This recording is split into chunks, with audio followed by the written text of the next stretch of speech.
A gentleman who I had the pleasure of seeing racing in karting, into the FISIME, the Formula Maruti single-seater cars, all the way through the growth that we've seen, being a team principal of a team, and now the Deputy COC of the racing action that's unfolding here at the JK Tyre National Racing Championship, the one and only Rayomand Banajee. Rayo, thanks for talking to us. And just very quickly, fond memories, because I joggled that memory dial and reminded you of what, 22 years ago? Absolutely, it's great to be here. I've grown up racing over here, and it's good to be back on the other side for a bit.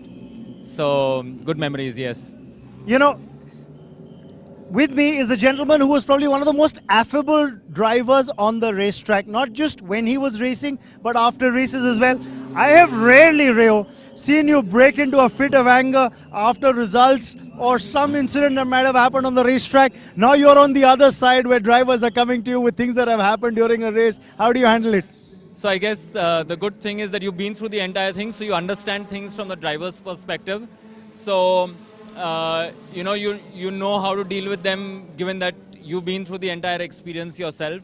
And I think the drivers also realize that they're talking to somebody who knows what they're talking about. They've been through the entire exercise themselves. So they're a little bit more careful in how they maybe sometimes. So yeah, it works both ways. So have you ever heard a driver come to you and say, oh, this happened, and you say, mate, been there, done that, don't try telling me this? Absolutely, all the time. Okay, just tell me how difficult was the transition, from racing into team principal, into multiple hats that you've donned? So, motorsport has been my life. I'd say the biggest difficulty was to stop racing myself, obviously. Once that was done, everything else was a lot easier.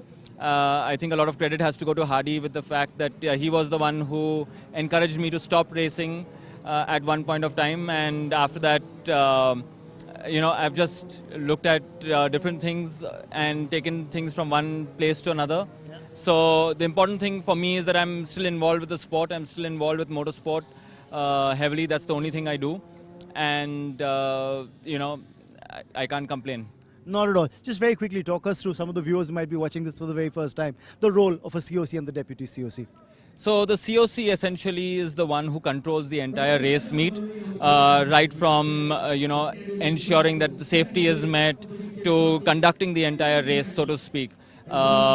You can say they're not essentially, like if you compare it to cricket, they're not really the umpire, but because they're conducting everything. So COC obviously is clerk of the course, and nothing can be done on the track without the permission of the COC, and it's a very stressful, important role. And obviously the COC has a whole team of officials assisting him, and then of course you have the stewards who are like the judges in a normal court of law, who preside over any kind of conflict. If there's any kind of issue that somebody has, the stewards decide. They're the ones who judge what is the outcome of that conflict. Get that perfectly. Since he mentioned a cricket parallel, I would like to wrap up this interview by saying that probably if I were to draw a cricket analogy with Rayomand Banajee, I'd say he's the Rahul Dravid of motorsport. The perfect gentleman on and off the racetrack. Rayo, thanks. I don't know how many people will agree with that, but thank you. It's been good talking to you. Go well. That's Rayomand Banajee for you.